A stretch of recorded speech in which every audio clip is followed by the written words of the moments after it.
When should you begin nurturing future shoppers? While they're still young. Food impacts every aspect of our lives. Children are our future, and there's nothing more important to ensure that they have every advantage, and that begins with healthy nutrition. Welcome. Today's story is about you. It's about your future customers, the health of your community, and much more. Let's face it, parents will do almost anything to ensure that their kids have every opportunity possible. That means feeding them the very best clean label ingredients, ensuring that they get enough rest, and that they have all the supplies necessary to be successful in school. While that is the goal of every parent, the sad reality is that not every parent can provide for their children the way they'd like to. As you'll hear in this podcast episode, you're going to find that a lot of kids rely on school lunches and school breakfast as their primary source of nutrition. And yet we go out of our way to nickel and dime the school districts so that some school districts can't provide the nutritious foods that our kids need to be successful. Your kids. When you hear terms like food poverty, meaning people don't have the right food to properly sustain their families, this is where a lot of that conversation begins. This is one of the areas that we can make the biggest impact and yet gain the greatest rewards. Think about these children as our future leaders. They are a legacy. This is where you need to begin to invest in our future. So why does this matter and why is this important to your brand? Beyond the ability to give back and to help support your community, think about what's important in building a successful brand. If you had an opportunity to choose to start educating your future customer about your brand, when would you start?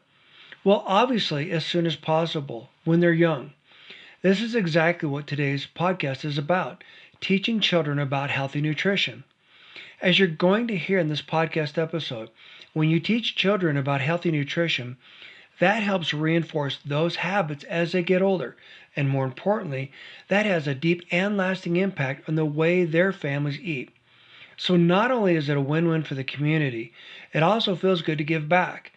This is an opportunity for you to change the way that consumers think about food.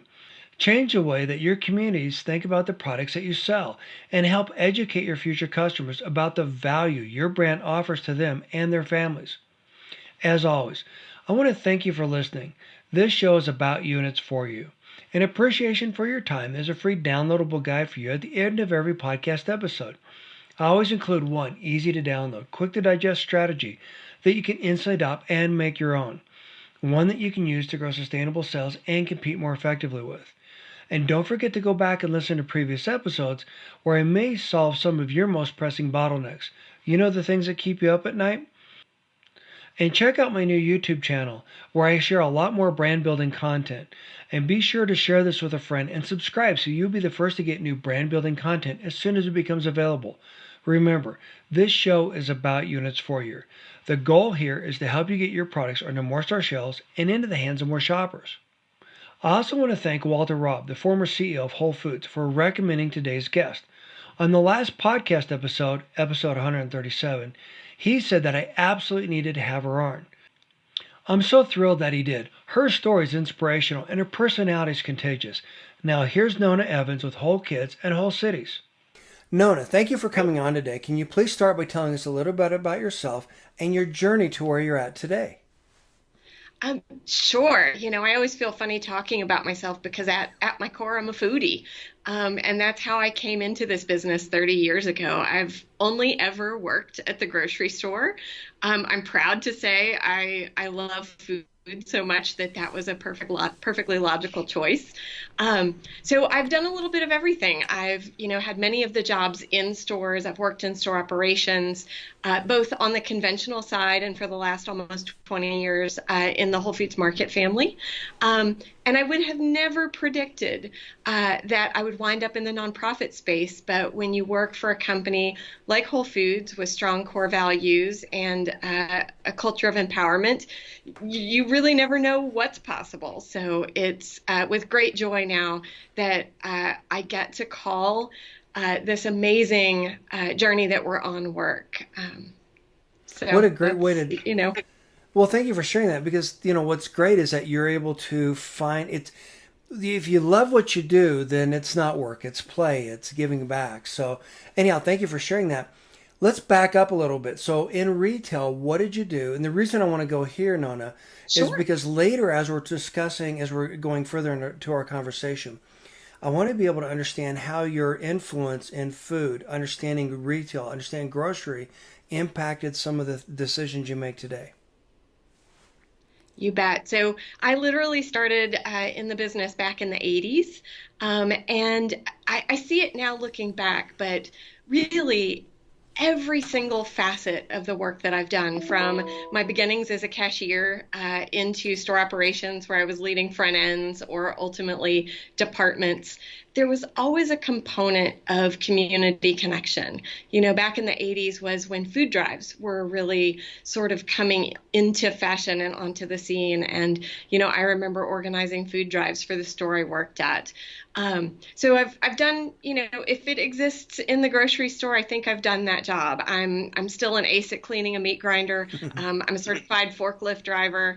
But what I learned after years and years in operations is that I think my unique skills and the way I'm wired is better on the support side of things. So I moved into public relations and community relations for a regional company here in Texas called HEB. I did that for about 10 years. Got to participate in the format called Central Market when it was born. Really amazing sort of journey into gourmet food. And then 20 years ago, I joined Whole Foods Market, leading marketing for a region of the company back then. I think there were about 120 stores at the time. And my journey at Whole Foods has included, you know, regional marketing. I led brand development for the private label group for a couple of years. I led marketing for Whole Foods. And it was from that role that we started a cause marketing project that just got out of hand. And that turned into a foundation and the part of my journey that I'm on today. So when you say it got out of hand, what do you mean by that? Yeah, you know, so back in 2008, Whole Foods Market's founder, John Mackey, really had a moment where he wanted the company to return to our roots of healthy food. And, you know, sort of everybody in the company was looking around, figuring out what is our part of that. And, you know, from the leadership position in global marketing, it was back to school time. And of course, we wanted to sell healthy lunch meats and healthier snacks for lunch boxes. But we really saw an opportunity to educate shoppers about the fact that what our kids are eating at school is really, really important. And it's important beyond just what I could pack for my son. What every child in a classroom eats affects education. So we started some cause marketing on that front. We aimed to raise some money to build a toolbox for schools that wanted to serve healthier food. And the team members, which is what Whole Foods calls our employees, loved the topic. Our customers just went crazy, both in their feedback and in making donations. And over the course of the next couple of years, I was leading marketing by day and running grant programs at night, and had to sort of raise my hand and say, we need to make a choice here. Either we need to draw a smaller box around this work so that we can do it really, really well, or something else. And at Whole Foods, something else usually wins. So the company voted to start a new foundation to hold the core of that work around children's nutrition. That's exciting. So let's talk about, actually, let me back up a little bit. And I wanted to kind of dig Sure. more into, so you went into mainstream retail. I'm very familiar very familiar with HEB. I used to work for Kimberly Clark and Unilever, and before that, I was the grocery manager at Price Club. So kind of similar in terms of our progression, and in the sense that we both came from mainstream and went into natural. Yeah. So can you talk a little bit about what you learned in mainstream in terms of grocery, and how do you apply that Yeah. to natural grocery, and then why does that matter? You know, I come from a food family. I had food on both sides of my family, and it was just part of who I was. So, working in conventional grocery was a great way to learn more about the business. Especially my time with Central Market, the mission for that store at the time, it is now many stores, was I always describe it as turning couch potatoes into gourmet cooks. So you really got to explore consumer behavior and what motivates people around food. And I loved that was sort of where I got the bug for creating consumer experiences. Like food should be an experience. It should be memorable. So I really had the opportunity in conventional to sort of, understand the business, the finances, the operation side, and most importantly, the consumer transaction. How do you motivate a shopper to choose one store over another, one brand over another? And I woke up one day 15 years into a career I never really intended to have and said, maybe I should look around and see what else is out there. And it was at that point that Whole Foods found me, and I'm so lucky that happened. But I didn't come to the natural foods industry with the kind of knowledge that most people do. I was a good foodie. So I really had to learn about quality standards and about healthy eating. And having that journey for myself, I hope has made me a valuable player in acknowledging that we have work to do on behalf of every person in the countries that we serve. Well said. And on that note, that's exactly what I wanted to get to. So thank you. The fact that mainstream does a phenomenal job of giving us the skills and the tools necessary to help brands, help retailers, etc., succeed. But to your point, being a foodie, and I would argue that you do have the skills. I mean, if you eat, then you know something about food. And if you like good food and you understand the quality of the food, and if you believe that you are what you eat, then that matters. I mean, one of the things I did, for example, at Costco is I started bringing in a lot of healthy foods, local, natural, etc. And that was really radically different, etc., back at that time. But when you start transitioning into natural, so taking those skill sets, and now that you begin to understand what's on the other end of the equation, like you said, the consumer transaction, now you're beginning to see how you impact the shopper. So as you transition into this brand new nonprofit, how are you able to align that consumer transaction to what you're doing? And what I'm getting at here, Nona, is the value statement around teaching children the value, the importance of healthy nutrition. So I think where I would start with that and it comes with the admission that I am now an evangelist. Um, uh, you know, it's taken me 30 years working in the food business to realize that we must make a fundamental shift. The food industry has to begin to see itself as an important component of healthcare. Think about the upside to an industry that scraps for sales and margin if the trillions of dollars that people spend today on sick care became available for restorative health supportive food. Like that's where the sales growth can happen. So, to your question about why start with kids at an early age, the beautiful part of the work that I get to do with Whole Kids Foundation and Whole Cities Foundation is that we start with common sense. So it's really common sense that kids who learn healthy eating habits when they're young grow into adults who have healthy eating habits. And the data is out there now that shows that even prenatal nutrition has an impact on the preferences that our kids have. So for us, coming from the genesis of Whole Foods Market, the logic was really, really clear. Well-nourished kids are better able to learn, which gives them a shot at reaching their greatest potential, which is what wakes me up every morning. But when you connect it back to the business, those healthier kids are our future shoppers, they're our future employees, and they're the future leaders, because I'm sure that one day we all want to retire. So it's such good business to do the right thing by our kids in terms of investing in their understanding of what food is. Well, I thank you for sharing that, because I couldn't agree with you more. And that's why I do what I do. trying to teach brands how to leverage that message with retailers. And so I have a belief. And my belief is that retailers generically don't make anything. What they do is they sell the real estate that your product takes up on their shelf. The goal of every retailer, going back to the operational piece, is they want more traffic in their store, they want a reasonable profit, and they want to have a competitive advantage against their market.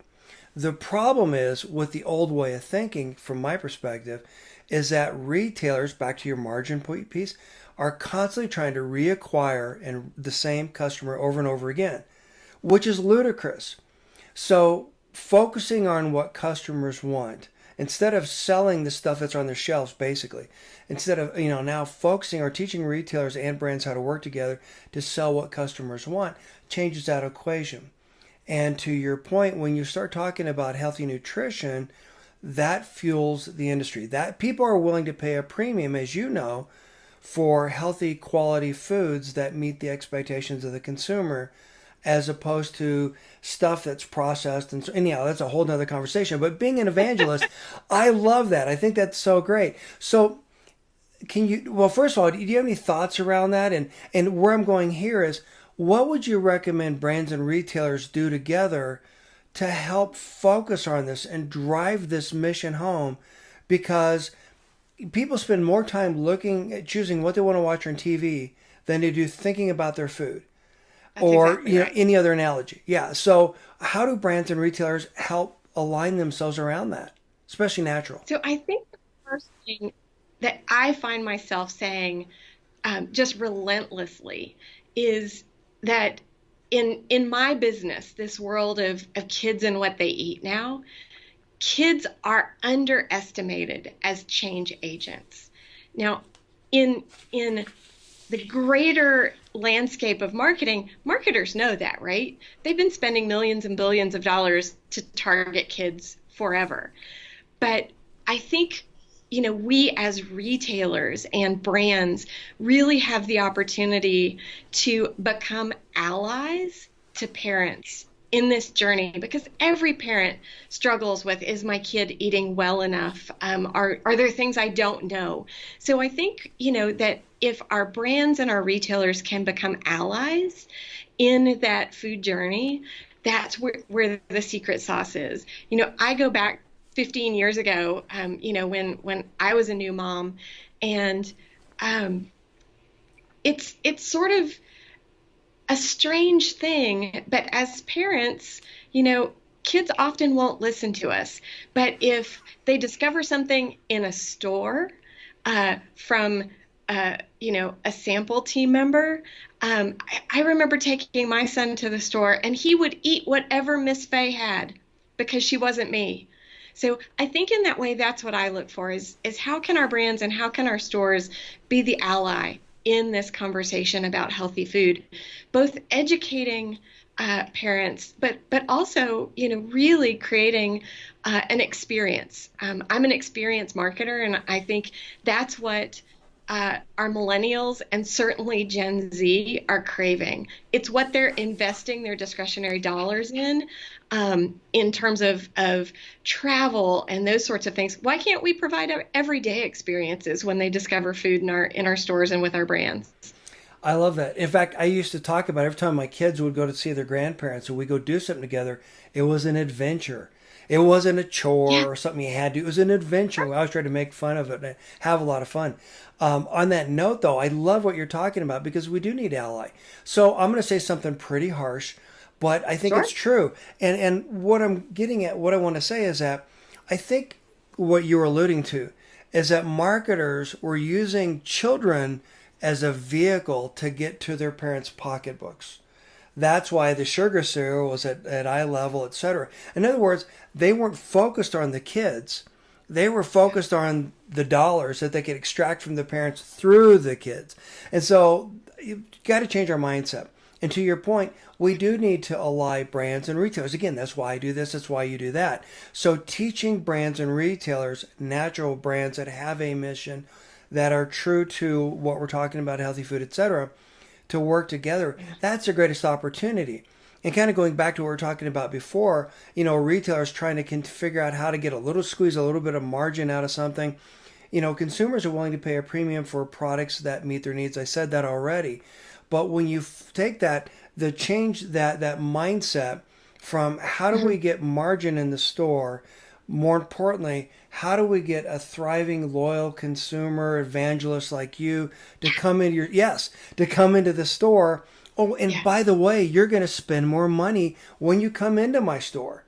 And so the idea that mainstream retailers have, how can I make an extra penny profit on a single item? Where here you're talking about healthy nutrition and how those items are tied together. So it's not just the adventure or not just the experience of picking out one specific item, but how do you put those items together? How do you create something with that? So the experience marketing, I love that. Can you talk a little bit more about that?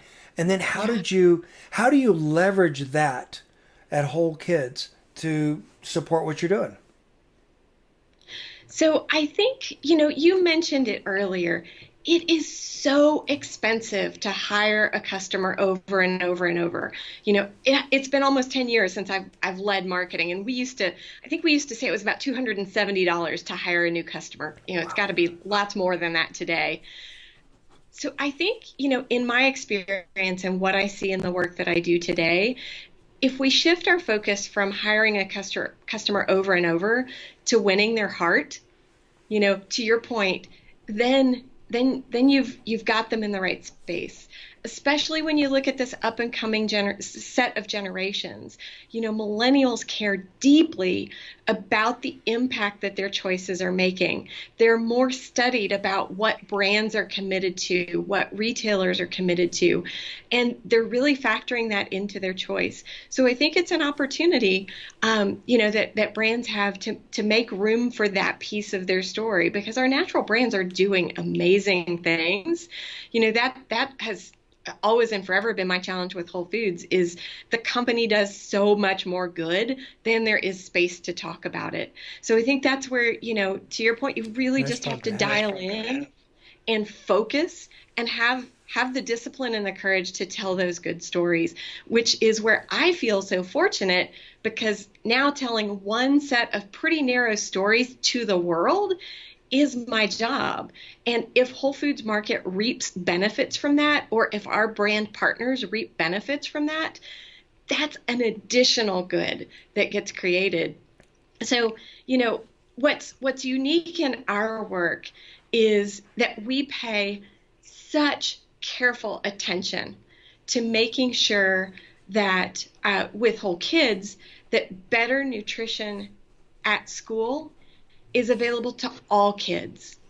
And that's unique because, Whole Foods Market serves a certain set of markets, but through our work, they're really able to expand their impact and their influence and the good in the world in places where they don't have stores. So it gives us the opportunity to really be inclusive. There's 31 million kids that eat lunch every day at school. That makes school food the largest restaurant chain in the country. And for many of those kids, they get 50% or more of their daily calories through school lunch and school breakfast. So, it's both doing the right thing because it's the right thing to do, but also because it really resonates with these next two generations of shoppers. All the research is out there on millennials and the fact that they're investing their dollars in brands that are having an impact. The thing that I love and find myself talking the most about these days is Gen Z, because since Whole Kids was born, those have been my customers. The elementary school kids that we started working with 8 years ago are now the first foodie generation in 50 years.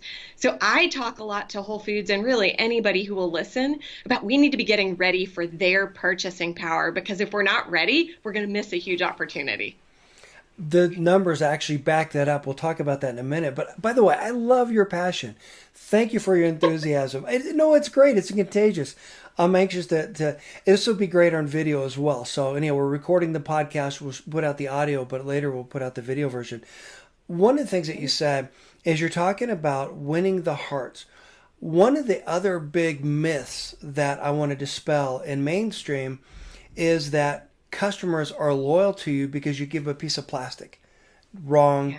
I've got a plastic card for every retailer in my market, every airline I fly on. That's a myth. True loyalty is earned, it's not bought.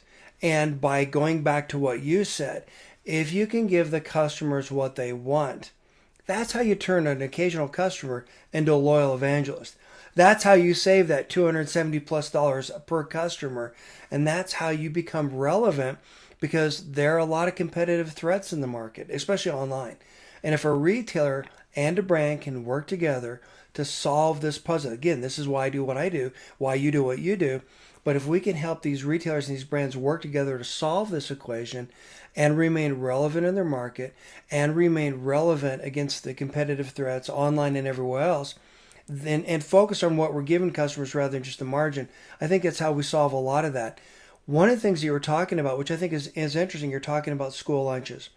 My biggest pet peeve, frustration, whatever, is that they're constantly asking us to put more money into education. But that money doesn't get to the kids, and it doesn't get to the nutrition. And so we're expecting teachers to do more with less, and we're expecting kids to compete more effectively. I mean, I imagine I'm older than you are, but I remember when I was in grade school, we were one of the top performing countries in math, science, literature, etc. I don't even know if we make the list anymore. It's pathetic. But the point is that if we don't arm our next generation with the skills necessary to support us in the future, to your point, we're screwed. We're fighting a losing battle. And to your point, nutrition is such a critical component of that. And I wish people would pay more attention to that. So I love the fact that we're trying to change things from the outside in. No, from the inside out. Rather than going. Oh, Yeah, it makes such a big impact. And also, you made the comment about the restaurants, and the fact that here we are, we're worried about the price of a school lunch, let's save a penny per kid or whatever, as opposed to, again, how do we fuel that kid, inspire that kid, and help that kid reach their greatest potential?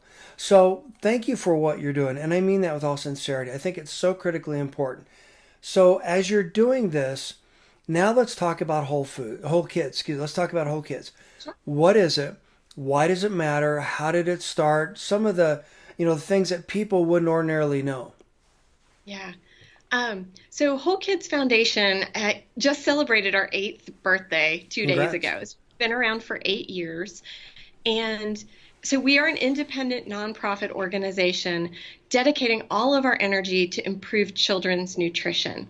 So, having only ever worked at the grocery store, when this opportunity presented itself, I sat down and said, okay, what do we really, really know? What do I know? What can we make a difference in?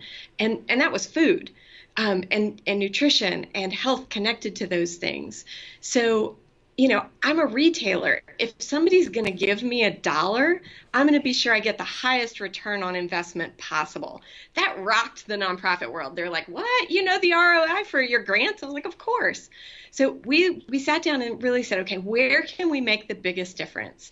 And it's just good old retail math. Kids go to school 175 days a year. There are 500 kids in the average school. I was like, that's where we can make it happen. And the fact that they're getting 50% of their calories, at school, it's a really effective point of conversation. It is where kids go to learn. So my marketing and my retailer hat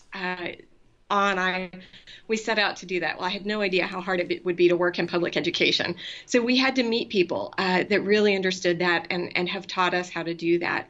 So today, Whole Kids has 2 pieces to our mission. We support schools and we work to inspire families.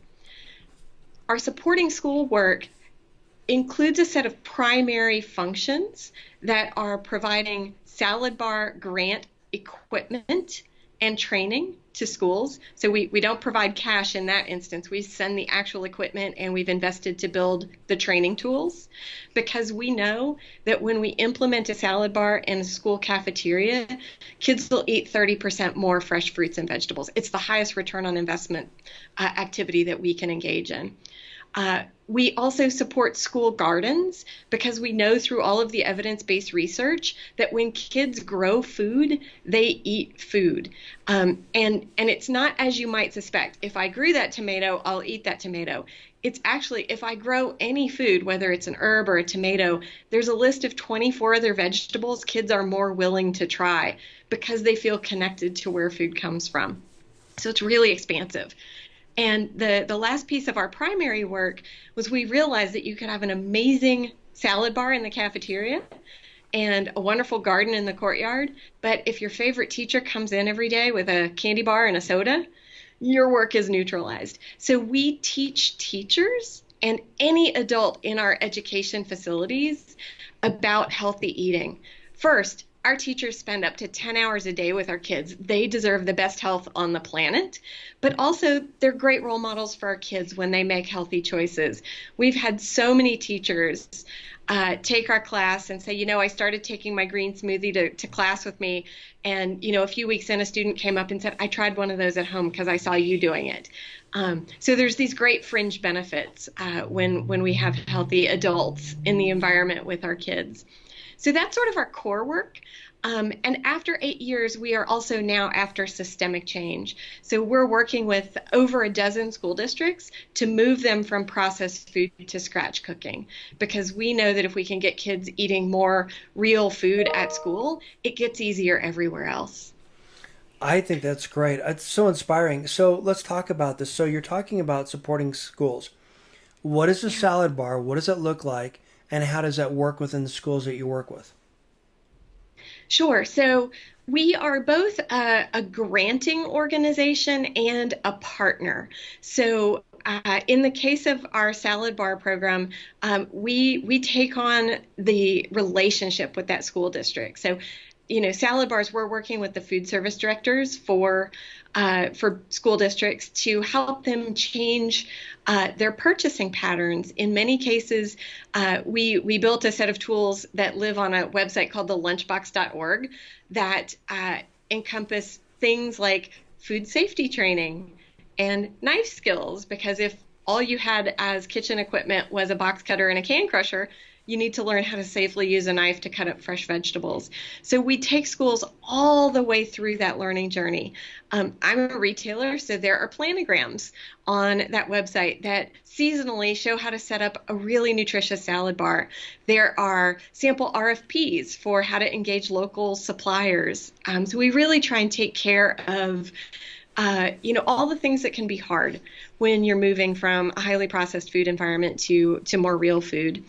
In the case of our school garden grants, those are cash grants. What is true of Whole Foods is true of school gardens. There are as many ways to do it as there are schools.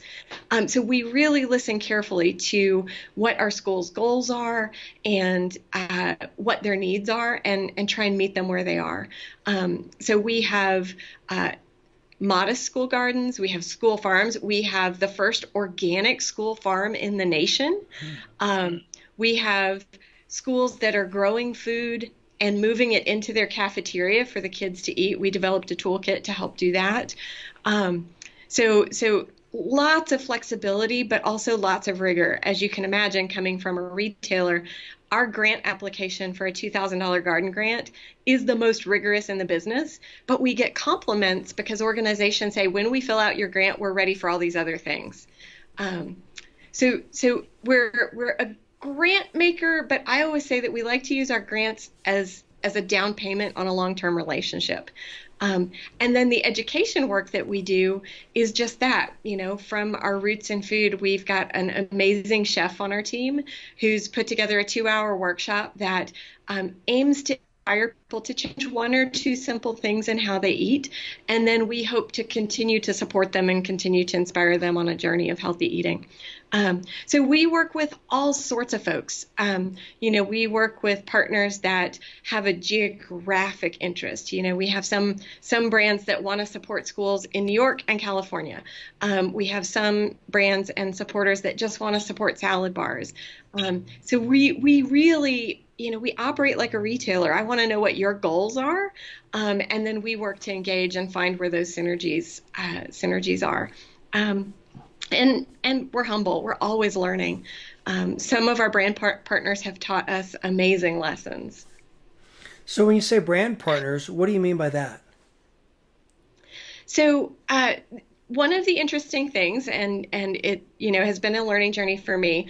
When Whole Foods Market starts a foundation, their ongoing commitment is to our administrative budget. So I don't have to raise money for pens, pencil, or people, thank goodness. Mhm. But we do have to raise every other dollar that we invest. So I've had to learn to be a fundraiser. And we are so fortunate that so many brands in the natural food space have goals that mirror ours.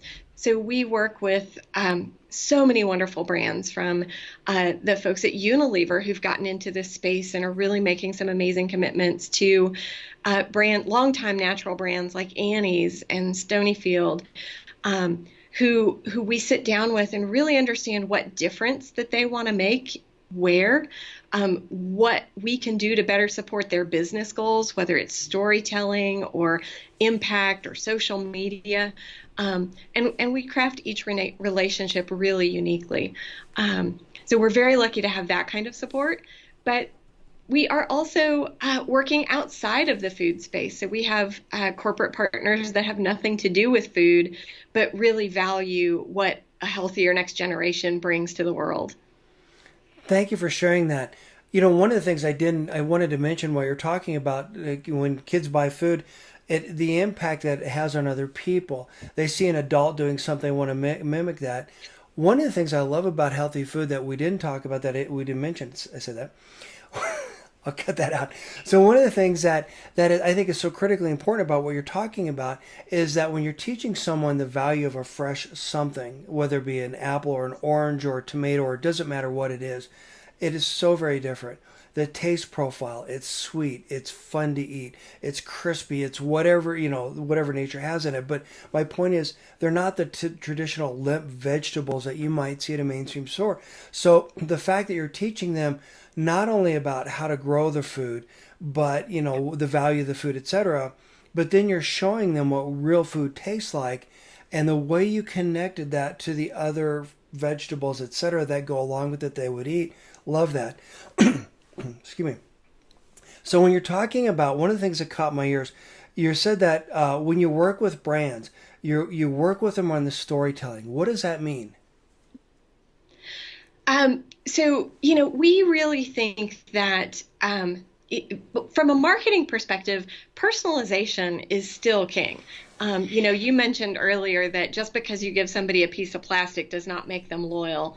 It's what you do with the data that is behind that plastic. And in my view, from an old marketer standpoint, it's my job to learn something about you and then deliver you a little piece of goodness or value that makes your heart grow. So, my favorite thing to do in this new work that is the foundations is I challenge people and I say, give me a place and I'll tell you a story. So Love that. you mentioned that you're in Littleton, Colorado. We have work all over the area. I was just up in Louisville 2 weeks ago, and I got to visit Louisville Elementary, which is one of our Garden Grant recipient schools.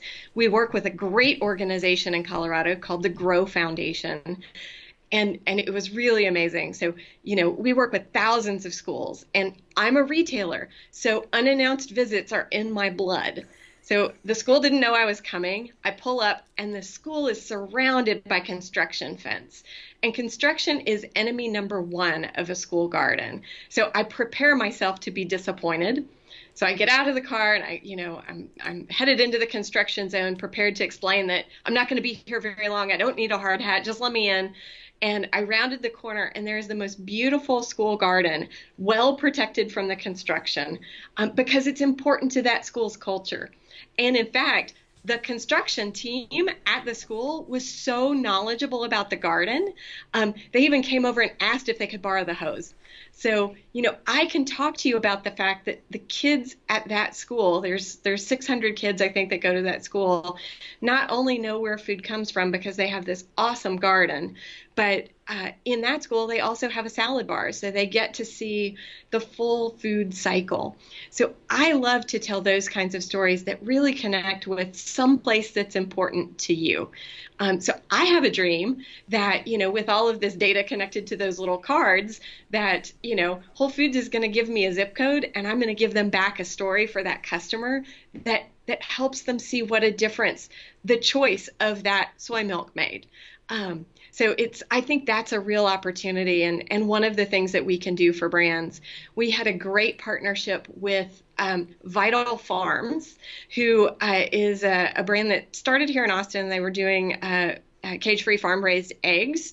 Well, we have several schools that have chickens. So we were able to connect stories about kids who have chickens at school with their brand.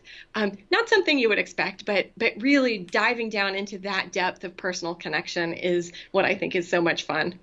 I love it. Thank you so much. And I'm going to see if we can figure out a way to help amplify and get your dream realized, because that's so critically important. Storytelling is one of the most important things. And actually, it's my first free mini course, Turnkey Sales Story Strategies.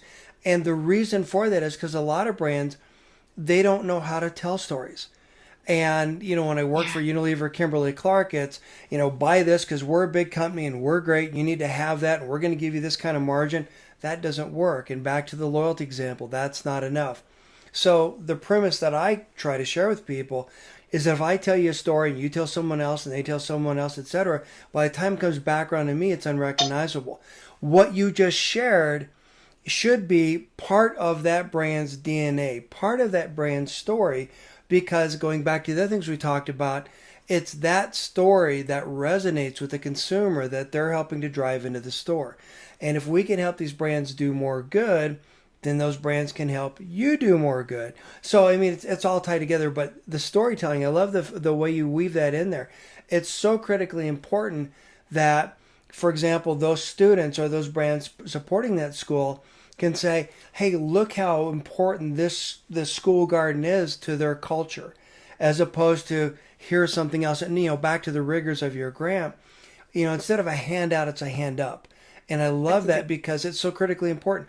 If, you think about, going back to college, the kids that were given a lot of money, they didn't care about their education. But the kids like me that had to work really hard, 2 or 3 jobs while I'm going to school to try to, we cared. And it's the same for the kids. It's the same, if I'm going to get my hands in the dirt and I'm going to grow the vegetables, then I'm going to eat those vegetables, etc.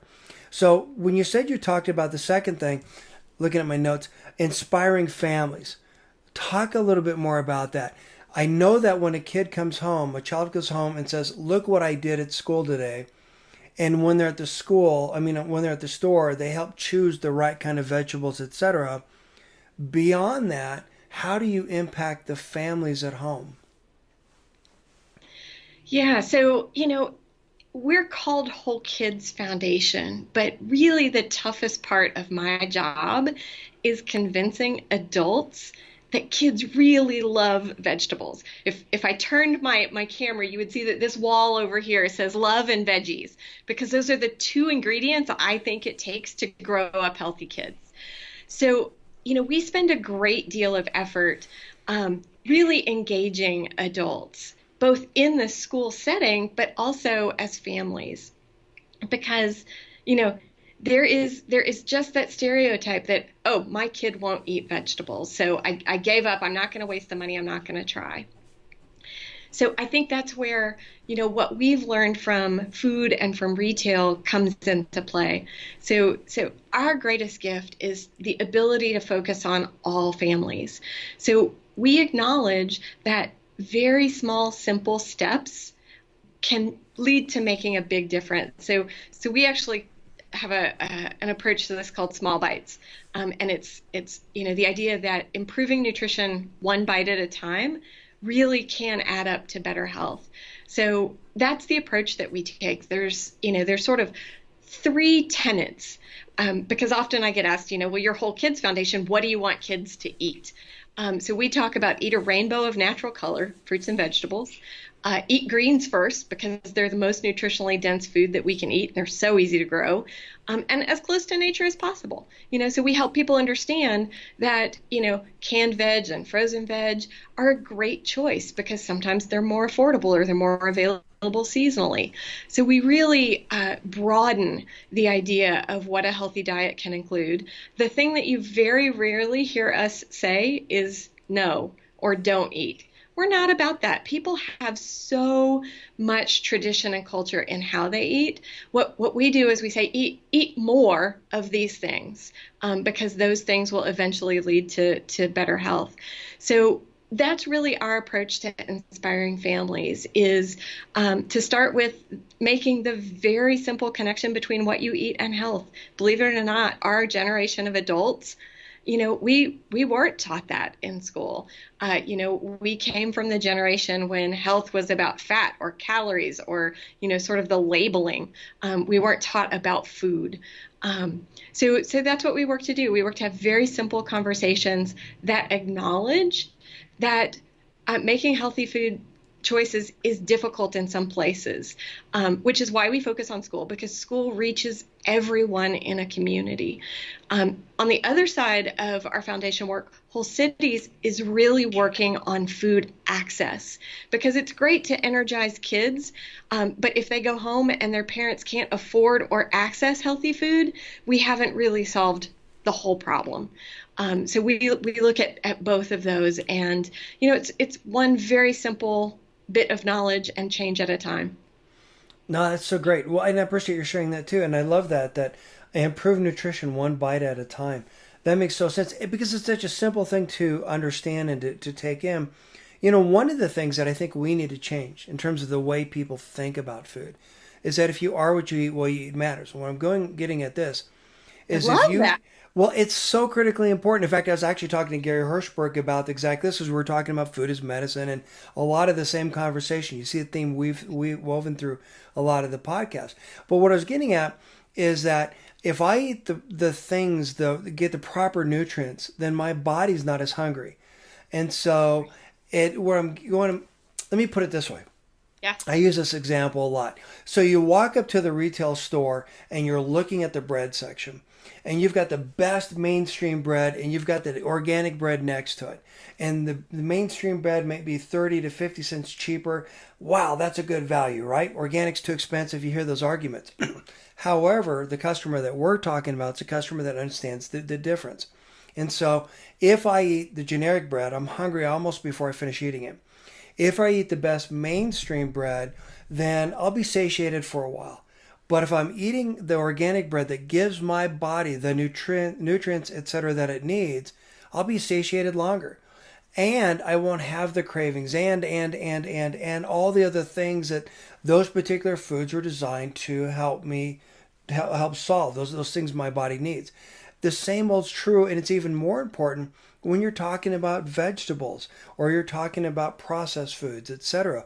To your point, I did grow up in the world where we were starting to explore chemistry, better living through chemistry. Not a good thing. But, my grandparents, they ate organic, not because it was cool, but because that's what they ate. So I learned how, from my grandparents and my parents, how to eat healthy foods, the value of healthy foods. I remember going through my grandfather's garden, and he could make a beet taste amazing. I've never had a beet that I've liked since then, but I loved his and other vegetables. Yeah, exactly. So it goes back to what you're saying. So teaching people, so eating a rainbow, I love that, because a lot of people don't realize that there's more to food than just carbs and anyhow. And then eating the greens first. A lot of people don't realize that's a great way to fill yourself up. It's a great way to get fiber. And this whole concept, and don't want to go down this path, but eating vegans versus people that are flexitarians versus whatever, people are surviving eating just vegetables. And what I was getting at is if you eat the right vegetables, it gives your body the nutrients to be happy and smiling and vibrant like you are. There's a great graphic that we use sometimes it's sort of gnarly. It's a picture of a stomach, and it shows how full that stomach is with 100 calories of kale versus 100 calories of oil. And And it really helps people start thinking because, you know, we've not taught people to think about calories or food choices in that way. So I think sometimes really helping people visualize, like, why am I hungry after I have, you know, a bagel instead of a big salad? Well, and people don't think about that. To your point, we've got to change the way people think. This is a little bit embarrassing. I'm dating myself. But anyhow, when I went to college back in the early 80s, actually in 1980, I was super, super skinny, Joe athlete, triathlete, all that kind of stuff. I went to college, and because I stopped working out, because I stopped doing the things that the physical stuff, but now I'm eating school meals 3 times a day, I gained 35 pounds in about 6 or 7 weeks. It took a long time to lose that. But my point is exactly what you're saying.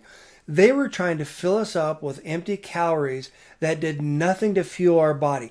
I felt lethargic. I didn't have the energy. My mind wasn't as clear or crisp as I was before. And when I realized what I was doing to myself, I had to take ownership.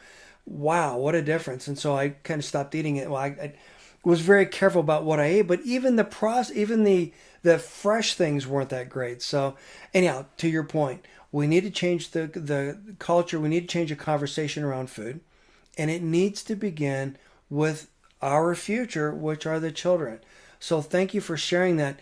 What else have we not talked about that you want to share? You know, I think one of the things that is so unique about this work and its genesis from Whole Foods Market is, you know, it starts from the core values of real food. And one of the things that I'm so proud is that we are really able to do this work in a way that is in partnership with community. So you mentioned a hand up. We actually like to think of it as a handshake. Love that. Because we, you know, neither from the whole kids perspective or the whole city's perspective, we don't go into a community with righteous perspective of here's what you eat or here's the project you should deploy. We go in with listening ears to understand, you know, what are the goals of the community, and is there a way that what we do can help? You know, in some places it's called a self-determined outcome. You know, how can we join with a community to help them realize their dreams?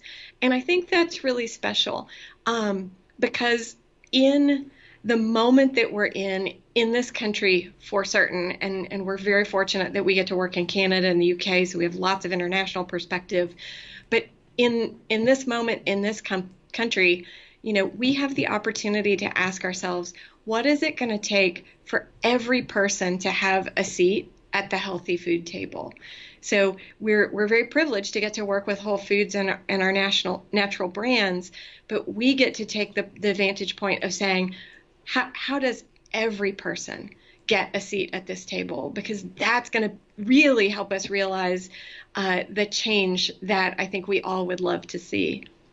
That's perfect. My mission to make our healthier way of life more accessible by getting those products on more store shelves in the hands of more shoppers. Exactly the same thing. It took me a long time to come up with that. The whole idea is that if we can make healthy food more available, all that nonsense, those myths about cost, etc., those go away. By making healthy food more affordable, we clean up a lot of the environment. We do so much good for the planet, and we fix a lot, going back to what you said earlier, a lot of the medical issues that people have. Food is medicine, and we need to start paying more attention, and we need to start respecting the food that we eat. You know, I remember hearing years and years and years ago about your body's your temple. And yet, if it's your temple, then why aren't we paying attention to the things that honor, respect, etc., that they give back to it, that fuel it? So thank you so much for sharing that. Any last thoughts? Anything else you want to share? You know, I think one of the greatest joys in both working in the food business and in this new chapter that I'm in with this nonprofit work is really in working with kids, understanding that they're so adept at learning to listen to their bodies. They're smaller, so every affect has a deeper impact. But I think that's something that I would encourage all of us to think about is, how can we listen to our bodies and learn to adjust and adapt? And if our consumers do that, what does it mean for us as brands and retailers? How can we be supportive? Because there is room in life for all of the goodness. I still love a good piece of chocolate. As you discovered, my Skype name is Baking Fool. I'm an obsessed baker. And as long as, 80% of my choices are great, healthy choices, I can have a really decadent meal when I'm in New York City, or I can have a baked treat.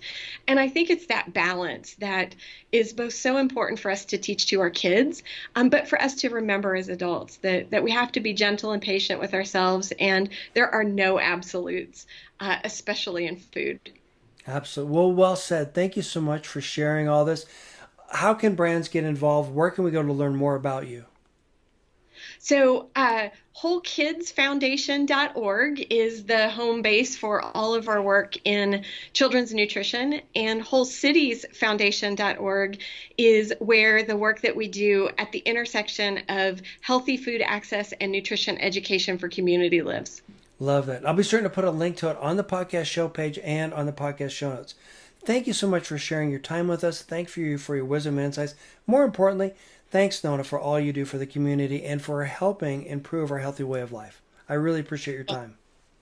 It's a joy to get to speak in this way in such a blended fashion. I'm a foodie, I'm a marketer, but now, I have this amazing platform to blend all of that experience. So to get to speak to you and to speak to brands and retailers is such a privilege. And I would just close by saying, if there's somebody out there that's learned something that we haven't, we are collaborative to our core. So I love when the phone rings and you answer it, you can still talk to people. So I look forward to maybe a question or some new ideas coming our way. That would be great. And I will certainly do everything I can to help support it and promote it. So thank you. Daniel, thank you so much. I want to thank Nona for coming on today and for sharing her enthusiasm and her passion. What a great mission. And I'm so thrilled that I was able to help her share her story. I'll be certain to put a link to Whole Kids and Whole Cities in the show notes and on today's podcast episode. Today's free downloadable guide is how to get on more store shelves. On this episode, we talked a lot about how to become more than just another package on a retailer's shelf. This free download will give you the foundation that you need to be successful, what retailers really want. This will help you go above and beyond your competition and stand out on a retailer shelf, why your product matters, and how the customer that buys your product is far more important to the retailer than anything else. You can download it instantly on this podcast show notes and on the podcast webpage at brandsecretsandstrategies.com/session 138. Thank you for listening, and I look forward to seeing you in the next episode.